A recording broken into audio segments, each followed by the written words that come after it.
When I mentioned at my buddy Murray's place that I'd met someone, that she lived in Cebu, that we'd been talking for almost 8 months, that I thought it might actually be something real. Murray set down his beer. His wife Barb stopped loading the dishwasher and came to stand in the doorway. Murray looked at me the way you look at a guy who's just told you he thinks he can fix his own transmission. "How much have you sent her?" he asked. That was the first question. Not "how are you feeling?"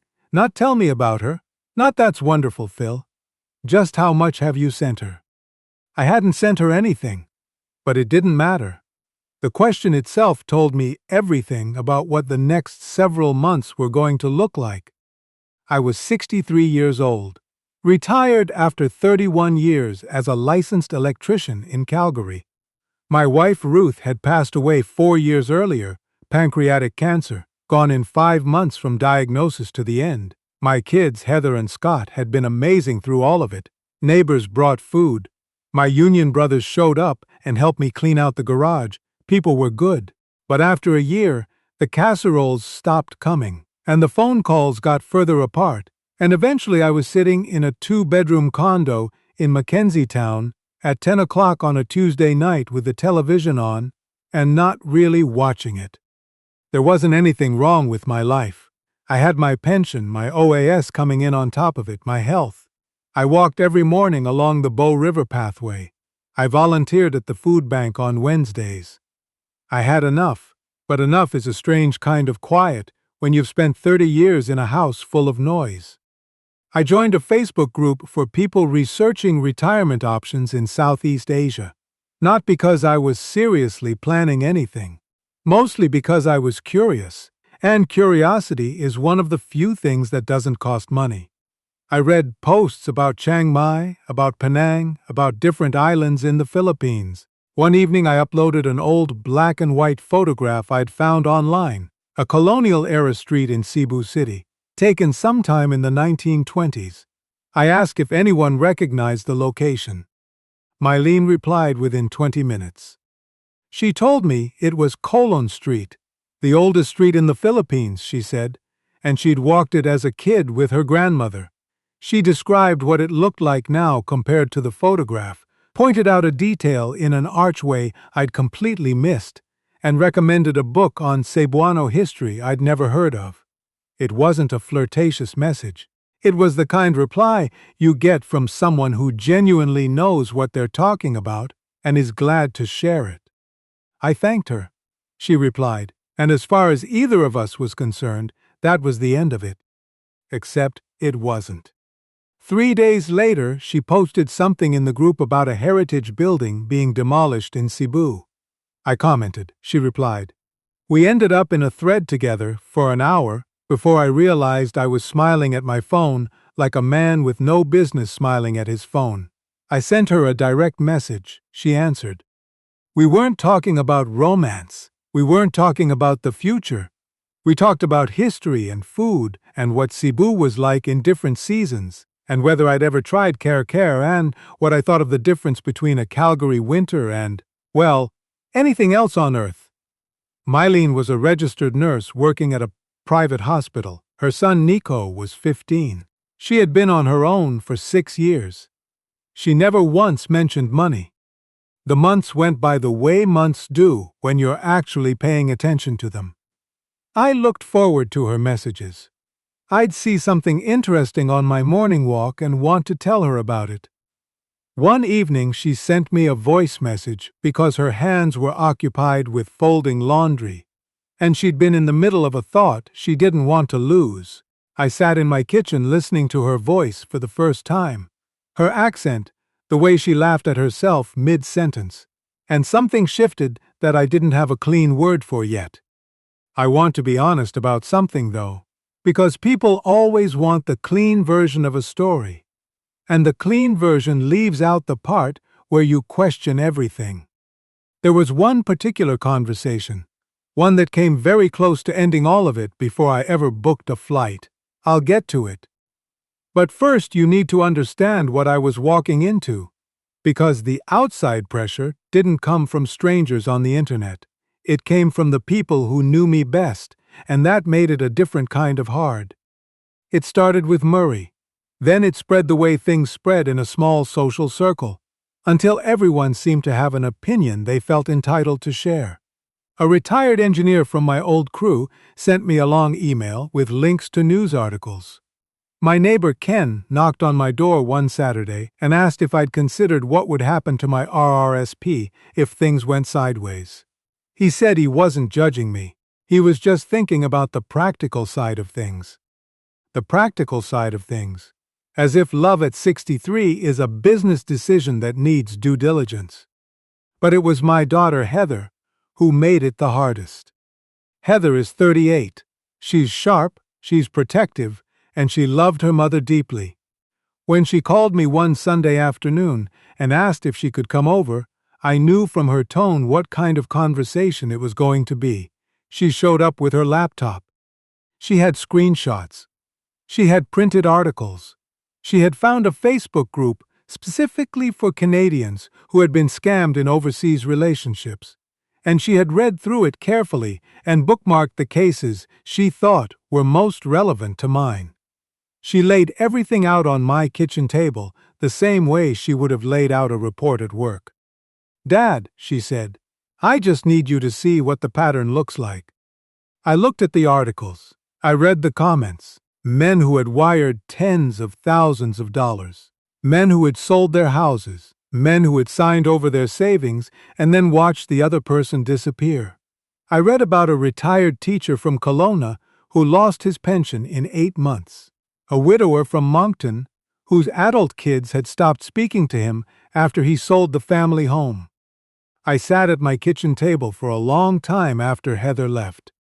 That night, I didn't call Mylene. I sat in the living room with the lamp on and thought about all of it.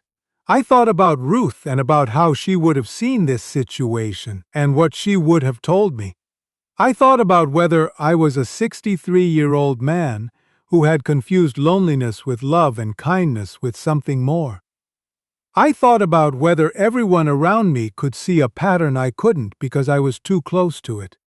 There were a few days in there when I almost convinced myself to step back, to send a polite, honest message and say that this had been wonderful, but maybe we'd taken it as far as it could go. I drafted that message twice and deleted it both times. What I kept coming back to was a simple question. Had Mylene ever once behaved like those stories? She hadn't asked me for money. Not once, not even indirectly. She never hinted that she had an expense she couldn't cover, never mentioned that Nico needed something that was hard to afford, never suggested that my life would be easier if I helped with just this one thing. If anything, when I'd once offered to send something small for her son's birthday, she'd thanked me and then told me quietly it wasn't necessary and that Nico had plenty. I started paying closer attention. Not suspicious attention, just honest attention. What I saw was a woman who talked about her patients with genuine care. A woman who had a complicated relationship with her ex-husband but spoke about him without venom in front of her son. A woman who got irritated when her hospital changed its charting software and spent 20 minutes explaining to me why the new system was worse, and then laughed at herself for caring so much about a charting system. She wasn't performing. There was no performance I could detect. Still, I hadn't told her about Heather's visit, about the printed articles spread across my kitchen table, about the Kelowna teacher. I kept it to myself for almost 2 weeks, which wasn't fair, and eventually I knew it wasn't fair. One evening, Mylene was off shift. It was morning my time. We'd been talking for about 40 minutes about nothing important. I stopped mid-sentence and said there was something I needed to tell her. She said, "Okay." I told her everything. About Heather's visit, about the screenshots and the printed articles, about the Facebook group, about reading until 2 in the morning, about the man from Kelowna. I told her I had never doubted her specifically, but that I doubted my own ability to see clearly, and that I'd spent 2 weeks not calling because I didn't know how to say it. When I finished, there was a silence. Then she asked very quietly, "Do you believe those stories are about me?"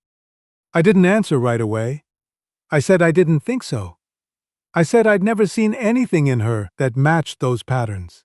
But I admitted that doubt doesn't always respond to evidence, that sometimes it just sits in the back of your chest regardless.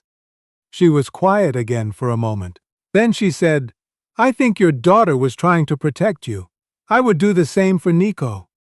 That was it. No accusation, no hurt feelings performed for my benefit, just that. Then she said something I've thought about many times since. She said she wasn't asking me to ignore what I'd read. She was only asking me not to decide who she was based on who other people had been, and that if I needed more time, or more conversations, or to simply step back and see what happened, she understood. She had her own life. She was fine either way. She was fine either way. I'm not sure I'd ever had someone say that and mean it in the way she meant it. Most people, when they tell you they're fine either way, are telling you what they want you to hear. The way Mylene said it, there was no weight behind it, no hidden expectation. It just sat there, clean and honest. 3 weeks later, I was on WestJet to Vancouver with a connection to Manila. Telling Heather was its own separate challenge. She didn't try to talk me out of going. She'd said what she needed to say, and she respected that it was my choice. But she made me promise to call the moment I landed, and to keep a friend updated back home who would know if something went wrong. I agreed to all of it. She was doing the only thing she knew how to do, which was protect her father. I couldn't fault her for that. I'd looked at the flights for weeks before actually booking. Calgary to Vancouver, Vancouver to Manila, Manila to Cebu.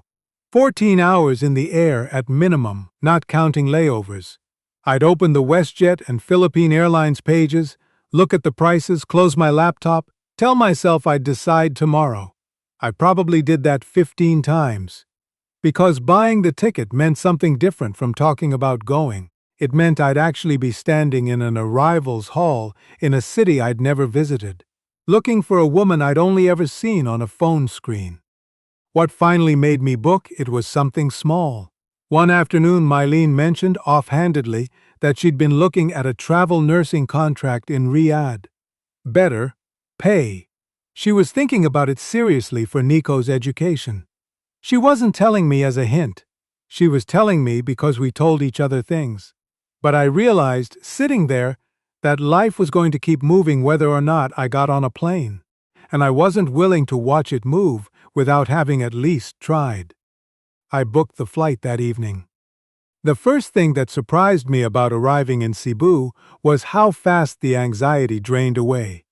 I'd been braced for awkwardness, for that specific discomfort of meeting someone in person and discovering that the screen had been more flattering than the reality. I'd worried about it the entire flight. Mylene was waiting outside the domestic terminal, holding a small piece of cardboard that said only Phil, because she thought it would make me laugh. It did. She looked exactly like herself. She looked like the person I'd been talking to for nearly a year. And within 20 minutes of being in the car, we were arguing cheerfully about whether the traffic was better or worse than she'd warned me it would be. And I couldn't remember what I'd been so anxious about. She'd arranged a simple guest house near her neighborhood in Labangan. Nothing fancy, a clean room with a decent fan and a good breakfast included. She wanted me to see where she actually lived, not a resort version of the city. I appreciated that more than I said. Over the next 9 days, I paid attention. Not suspiciously, I'd made a promise to myself before the trip that I would be honest about what I saw, whatever it was. I noticed how she talked to Nico, direct, warm, no drama.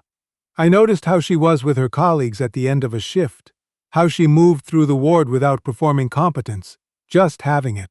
I noticed how she handled a dispute with a driver who had overcharged us, firmly and without cruelty, and then let it go entirely once it was resolved. One afternoon we went to a wet market near her apartment for groceries. In the crowd, a woman recognized Mylene and stopped us. She was the mother of a former patient, a young man who had been discharged months earlier. She thanked Mylene in a mix of Cebuano and English, held both of Mylene's hands and wouldn't let go.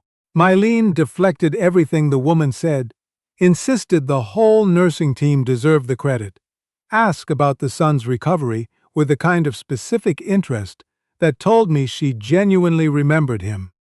When we walked away, I asked about the case. Mylene shrugged, said it had been complicated, said she was glad he was doing well. Later I found out from a message the woman sent, she'd somehow found Mylene on Facebook, that Mylene had stayed 2 hours past the end of her shift, twice, to make sure the discharge paperwork was handled correctly because the family couldn't afford multiple trips back to the hospital. Mylene hadn't mentioned it to me, hadn't mentioned it to the woman's face. It wasn't a story she told about herself. I knew then, not because of one thing, but because one thing confirmed everything else. Leaving was harder than I'd expected. The last morning we had breakfast at a small place near the V-Rama overpass that she liked. Tapsalog, coffee that was stronger than anything I'd had in Calgary, the ceiling fan turning slowly overhead. We talked about ordinary things. We didn't talk about the flight. Eventually I had to go. At the departure drop-off, she helped me with my bag. And then we stood for a while, neither of us saying much. I told her I'd call when I landed in Vancouver. She said she knew. Then I walked inside, and when I looked back through the glass doors, she was still standing there watching. I thought about that image for most of the 22 hours home. Calgary felt different when I got back. The condo was exactly the same. The Bow River path was exactly the same. But I'd changed the frame around everything, without intending to, and now the silence felt like something worth examining rather than something to fill with television. Murray called the week after I returned. We met at the Tim Hortons on McLeod Trail, the same one we'd been going to for 15 years. He asked how it went. I told him honestly that it had been good, that I felt like I knew someone better than I'd known anyone in a long time. He was quiet. Then he said, "So is she coming to Calgary?" And I realized I didn't know how to answer that. Because somewhere between the breakfast tapsalog and the drive to the airport, I'd started questioning what I'd assumed the plan was. Before the trip, I'd assumed, the way you assume things without really examining them, that the natural outcome, if everything worked out, was that she would come to Canada. That was how it went, wasn't it? She'd apply for a spousal visa, navigate the IRCC process, settle into a new life in Calgary. I'd help her with the transition. We'd build something here. But the more I thought about Mylene, not the idea of her, the less that story fit. She didn't talk about Canada as a destination she was working toward. She talked about her hospital. She talked about the medical system she understood, the community she'd built over years, the school where Nico had finally found a good group of friends after a hard year. She wasn't unhappy. She wasn't waiting to be rescued from her life. She had a life she'd built carefully, and she was proud of it. So the question sat there, inconvenient and real. Was I going to ask her to dismantle it? I had the winters. That's what I kept thinking. I had a Canadian pension, no mortgage, sold the family house after Ruth passed and bought the condo outright. I had no real reason to stay in Calgary from November to March except habit and the reluctance to admit that a prairie winter at 63 is nobody's idea of living fully. I could split my time. 5 months in Cebu, the rest in Calgary. See Heather and the grandkids. Keep the condo. Stay connected to what I'd built here. When I went back 4 months later, this time for 6 weeks, Mylene asked me one evening while we were sitting on the roof of her building watching the sun go down behind the hills to the west, "Do you like it here?" Honestly. I sat with the question, because it wasn't simple.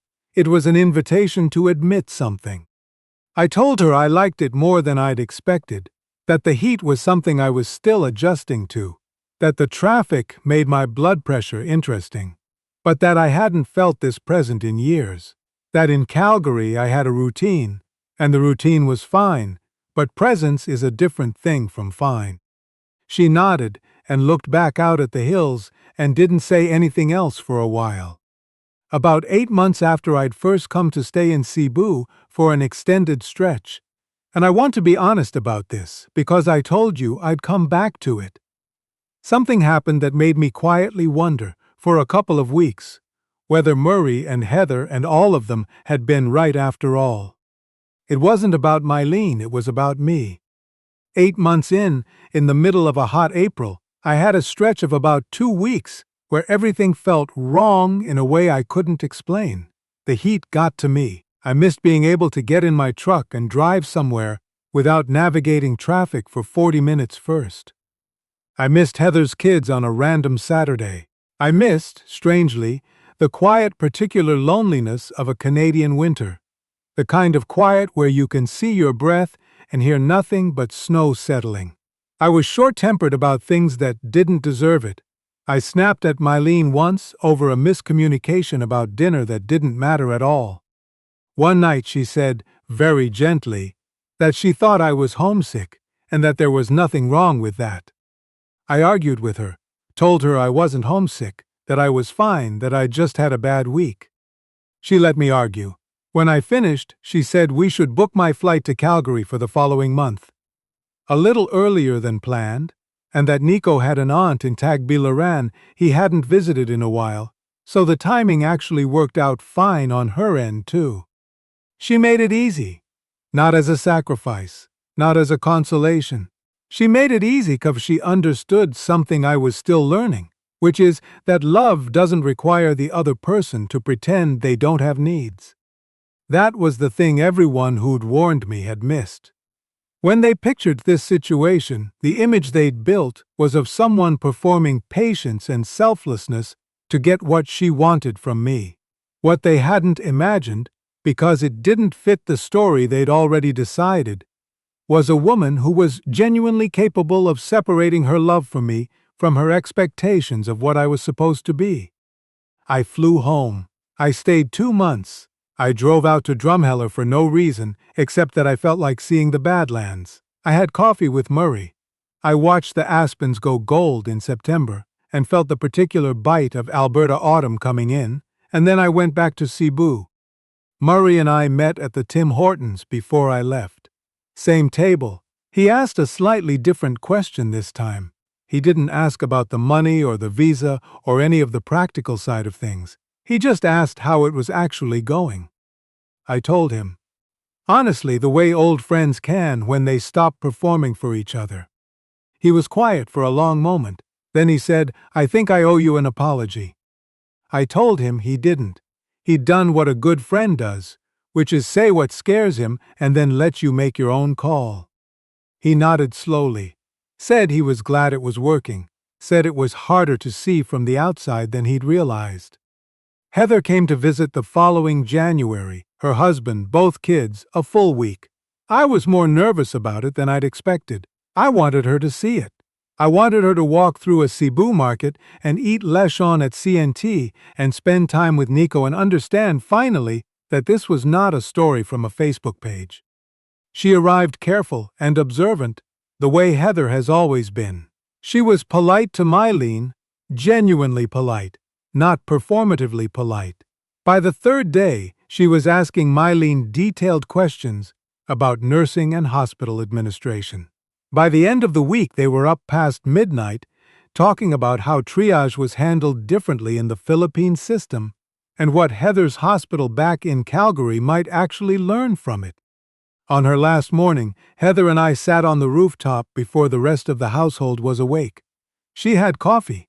I had coffee. The city was just starting to come alive below us. She said, she's not what I was expecting. I asked what she'd been expecting. She thought about it honestly before she answered. Someone who needed something from you. I told her Mylene did need things from me, that everyone who loves someone needs things, but that what Mylene needed from me looked a lot like what I needed from her. Honesty, presence, and the willingness to be moving in the same direction. Heather was quiet for a while. Then she said, I'm glad you didn't listen to me. I told her I was glad she'd said what she said, that I'd needed to hear it, That having someone put the hard questions in front of me and make me sit with them was different from asking them quietly in my own head. Her visit hadn't stopped me, but it had made me go in with my eyes open, and that turned out to matter. We finished our coffee.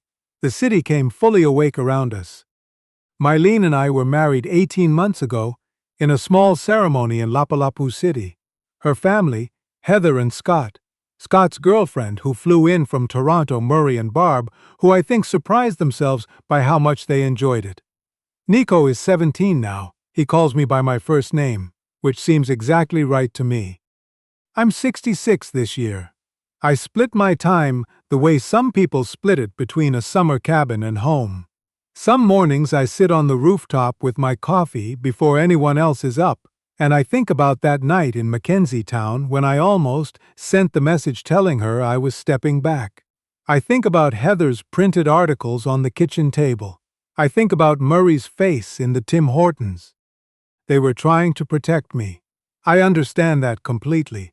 If someone I loved had come to me at 63, widower, retired, a woman online from the other side of the world, I would have had the exact same look on my face that Murray had. The difference is that real people are not patterns. Mylene is not a pattern. She is the person who stayed late twice for a family that couldn't afford another trip to the hospital and never mentioned it to anyone. She is the person who made it easy for me to go home when I needed to, without making me feel like going home was a kind of failure. She is the person who understood, from the very first hard conversation, that being judged by other people's stories was not the same thing as being known. Pay attention. That's the only advice I'd give anyone in a situation like mine. Not suspicious attention, just honest attention. Watch what someone does when they think it doesn't count. Listen to how they talk about people they have no reason left to be kind about. Notice whether they make it easier for you to be yourself or harder. And once you've done all of that honestly, once you've actually looked with your own eyes, trust what you see. Not what you've read, not what your buddy thinks over coffee, not what a Facebook group gathered from the worst-case stories of strangers who aren't you and aren't her. What you, with your own honest judgment and your own two eyes, have actually seen. That's the only part nobody else can do for you.